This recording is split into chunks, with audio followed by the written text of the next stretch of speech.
I just got back from the Battlefield 6 multiplayer reveal event in LA. Thanks to EA for sponsoring me to go to the event and allowing me to capture this footage. And obviously get a fair amount of time on the game. So with that, I'm going to share with you my top 10 tips and tricks that a lot of us creators missed or took multiple hours to understand so you can hit the ground running in the upcoming beta. These tips are going to be for returning Battlefield players and people that are just brand new to the game, so I guarantee there's going to be something here that you may have missed watching your favorite creators play this game. So without further ado, we're jumping into number 10, where is you're going to die a lot in Battlefield 6, just like the previous titles, which is fine. However, what a lot of new players coming from different games were saying that it took some time to realize that squad cams are here. Meaning once you've died, you can spawn in on your teammates with that little bit of extra intel. However, the thing is, it's kind of easy to just completely miss it. So many times myself and other creators were spawning in on the team and pretty much got insta-wiped because the game allowed it only to die 2 seconds later. So whilst everyone is new and learning the maps, take a little time to look at the cam,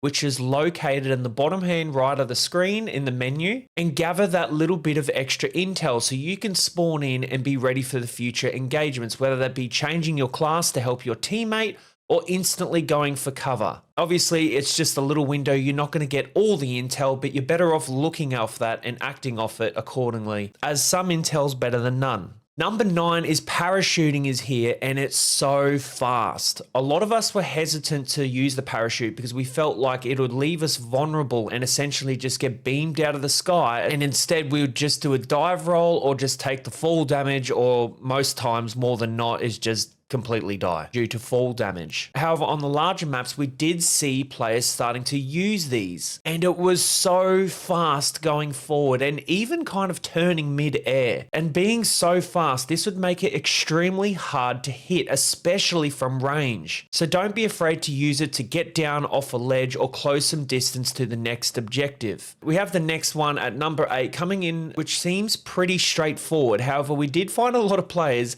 getting caught out because they just simply didn't know. This is specifically for the breakthrough game mode. When you're playing and defending and you lose the objective, you will have a certain amount of time to leave, otherwise you'll get a giant ping above you revealing yourself. So when you're in a sector and you lose, 9 times out of 10, you're better off just retreating back instantly rather than being a hero trying to take on 20 players that are rushing you. Number 7 is for the vehicle players, whether that be SUVs or you want to go for a heli, or more than likely, you just want to give some of these vehicles a go, which every single one of us did, so this is a bit of a crucial tip for y'all. In previous titles, if you wanted to do this, you would have to get lucky and it would spawn in as soon as you die, or you just have to sit there and spam click the icon in hopes that you'll get it, whereas now you'll see it almost like a little loading bar and it will literally tell you how far away the next one is, saving you wasting your time in the menu and giving you more time on the battlefield. Coming in at number 6, Battlefield 6 will feature a new onboard learning system for new and returning players. However, it's kind of hard to tell that it's even there. This can be anything from using your class perk, which I'll get into later, or simply using a bipod, where the game kind of acknowledges this and allows you to do it with more ease in future scenarios. Or in other cases, give you less recoil, which a lot of us weren't sure how to feel about, but nonetheless, it's here, so keep an eye out for it. Number 5, we have the revive mechanic. You've probably seen a lot of revives with the added addition of dragging. However, you can only drag backwards. So like, it's cool and it's got a great addition, but don't turn yourself around and drag your ally into the open just because you wanted to do it. Also, a little side tip for this, the revive animation is kind of funky, where you start stabbing them with the EpiPen halfway through the animation, which caught a lot of players out where they'd let go thinking it was done.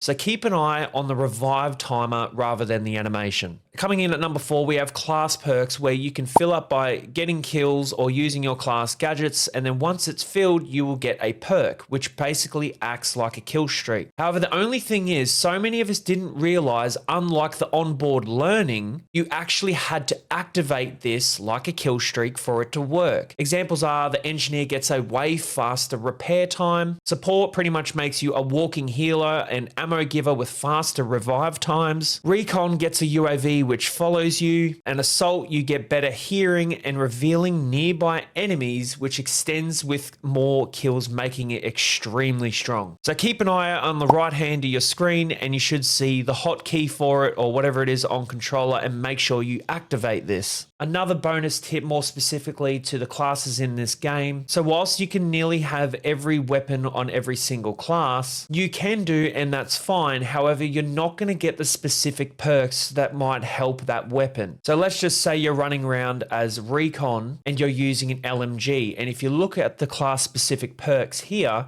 which I said you have to kind of build up and get essentially levels to then get your kill streak. If you look at level 2 where it says headshots from sniper rifles are unrevivable, you're not going to get that with an LMG. So yeah, it might help if you want to play it around or the map's changing, or let's say you don't want to run a sniper rifle in a close quarters combat, that's fine. You just got to keep in mind that these perks are specific to the weapons of that class. Number 3 kind of backs off to the previous tip, where if you're an engineer and you see another engineer repairing a tank, for example, don't just assume he's got it and leave him. Rather, you can actually help with your repair tool, and this ability almost stacks, giving you a much faster repair time, especially if the tank is receiving ongoing fire from explosives and anti-air or, jets and helis, you name it. Number 2 being specific to the support class, and its time equals health. Aimed at the support class with its defib, obviously a device that allows you to revive your allies almost instantly. However, what we did notice, you can do this and it gives them just enough health to survive. Where if you hold the defib down and let the full animation go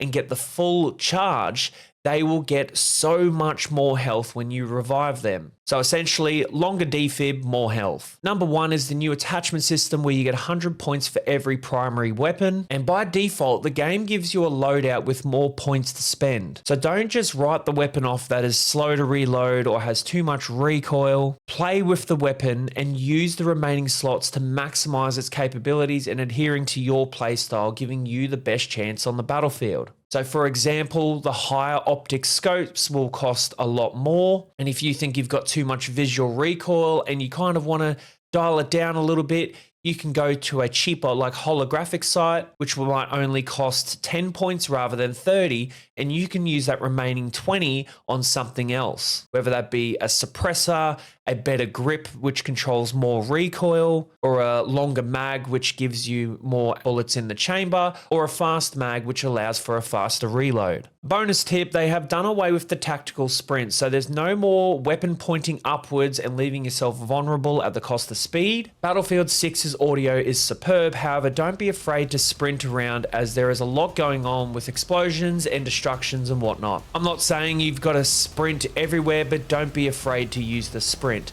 And it's obviously unlimited, so there's no stamina bars or anything. If you learned something like that, hit the like button. If you have any more questions, put them in the comments and I'll do an AMA vid in the next few days where you can be featured and I'll answer them to the best of my ability. Hope you learned something. We'll see you in the beta. Peace.